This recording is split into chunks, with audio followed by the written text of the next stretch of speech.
তাহলে অনুশীলনী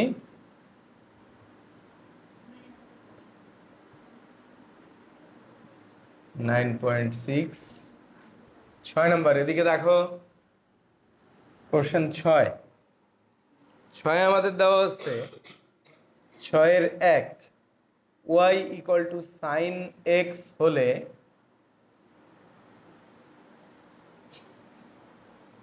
দেখাও যে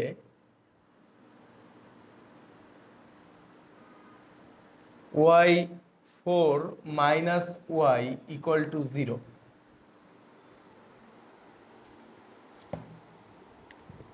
সো আমরা প্রথমে বলবো গিভেন, যেটা খুবই সহজ অঙ্ক। দেখো y4 বলতে কি বুঝতেছো? y কে 4 বার ডিফারেন্সিয়েশন। সো গিভেন হচ্ছে y ইকুয়াল টু আছে সাইন এক্স, অতএব y কে একবার ডিফারেন্সিয়েশন, যেহেতু 4 আছে তাহলে 1 2 আকারে আমি লিখবো, তাই না? তাহলে y1 ইকুয়াল টু কি হবে? সাইন এক্স কে ডিফারেন্সিয়েশন করলে cos x। তাহলে y2 কি হবে বলো? মাইনাস সাইন এক্স, কারণ সাইন cos x কে ডিফারেন্সিয়েশন করলে মাইনাস সাইন এক্স হয়। সো এর পরেরটা হচ্ছে y3, এদিকে খেয়াল করো। তাহলে মাইনাস সাইন এক্স হচ্ছে কি, মাইনাস তো থেকে গেল, সাইন এক্স হচ্ছে cos x, তাহলে মাইনাস cos x হলো। তারপরে y4, যেহেতু 4 বার ডিফারেন্সিয়েশন করতে হবে, তাহলে y4 ইকুয়াল টু মাইনাস তো ছিলই, cos x কে ডিফারেন্সিয়েশন করলে হয় মাইনাস সাইন এক্স, তো মাইনাসে মাইনাসে প্লাস সাইন এক্স হচ্ছে। বুঝতেছো? তার মানে আমরা বলতে পারি y4 ইকুয়াল টু y, কারণ y ইকুয়াল টু কি ছিল? Sine x. অতএব y4 minus y equal to 0। এটাই আমাদের কি প্রমাণ করতে বলছিল বা দেখাইতে বলছিল? শোন, বুঝছো? 6-এর দ্বিতীয়টা বলতেছে y ইকুয়াল টু কি, a cos x plus b sin x হলে y4, প্রমাণ করতে বলছে না দেখাইতে বলছে? দেখাও যে y4 minus y equal to 0। Same অঙ্ক, সেম টাইপের অঙ্ক। সো এইখানে দেখো, আমরা সলিউশন শুরু করব এইভাবে যে আমাদের দেওয়া আছে গিভেন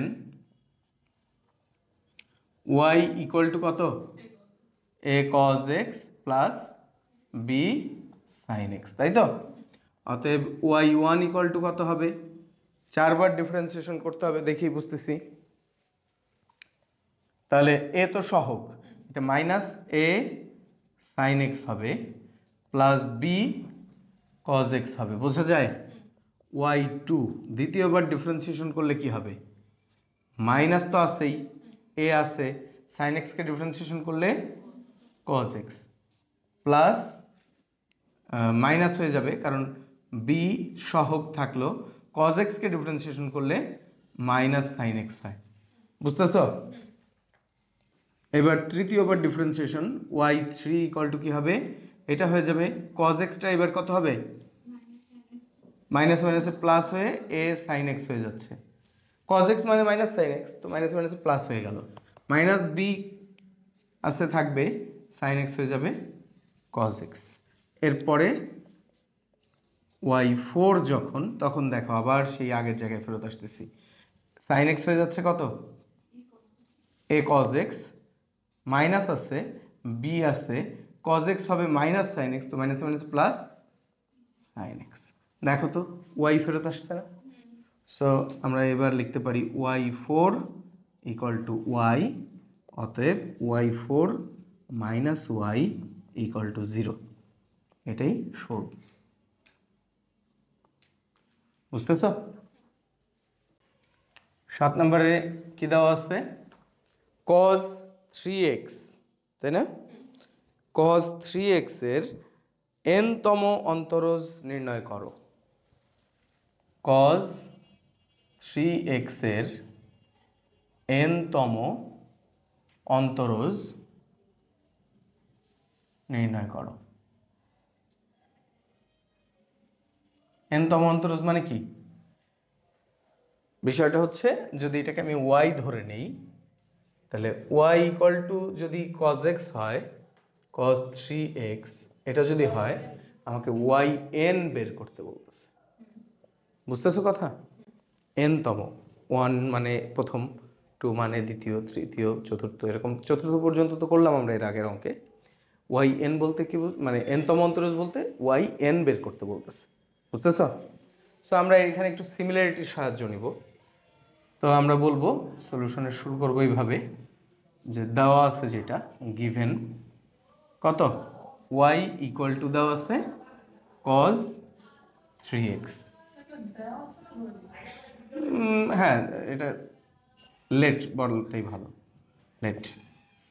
আমরা ধরে নিলাম যে Y equal to cos 3x, তাহলে আমরা বের করতে চাচ্ছি কি ওয়াই এন কত।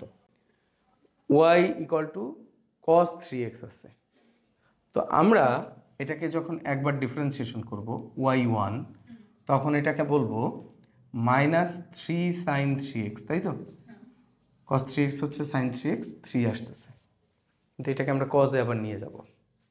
কিভাবে নিব দেখো, এটাকে লেখা যায় কি, 3 তো আছে এখানে, 3 থাকলো, আমরা যদি কজ লিখি, cos π/2 মাইনাস π/2 মাইনাস 3x, এটা যদি লিখি তাহলে কি, cos π/2 মাইনাস 3x হলে cos কি হয়ে যায়, সাইন। π/2 মাইনাস হলে তো প্রথম ঘরে তো অল পজিটিভ, তাহলে আমি এখানে প্লাস দিলে কি হচ্ছে বলো? এইটাকে একটু চিন্তা করো, π/2 কারণে কি হচ্ছে, π/2 মানে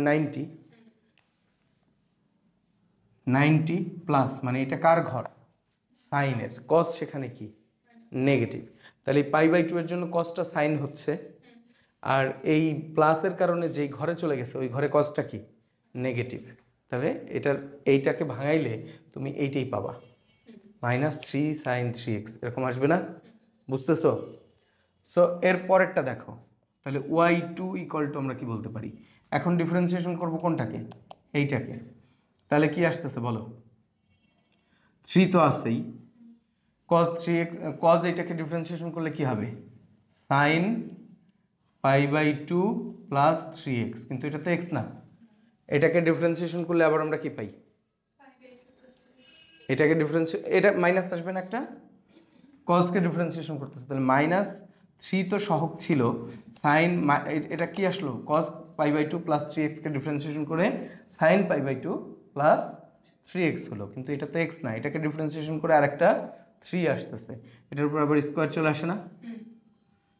এখন দেখো এই মাইনাসটাকে আবার তাড়াবো এবং সেটাকে কিসে নিয়ে যাব, কজে নিয়ে যাব, তাহলে এইটা তো এখন আমাদের জন্য থিটা, এটা আমাদের থিটা। এখন আমি এটাকে নিতে চাইলে কি করতে হয় মনে আছে, 3 স্কোয়ার আছে, এই 3 স্কোয়ার তো থাকবেই, আমি এটাকে কি করব, কজ দিয়ে π/2 মাইনাস এইটা, সরি প্লাস এইটা, π/2 প্লাস এইটা, তাহলে কি π/2 প্লাস 3x, কথা কি বুঝতেছো?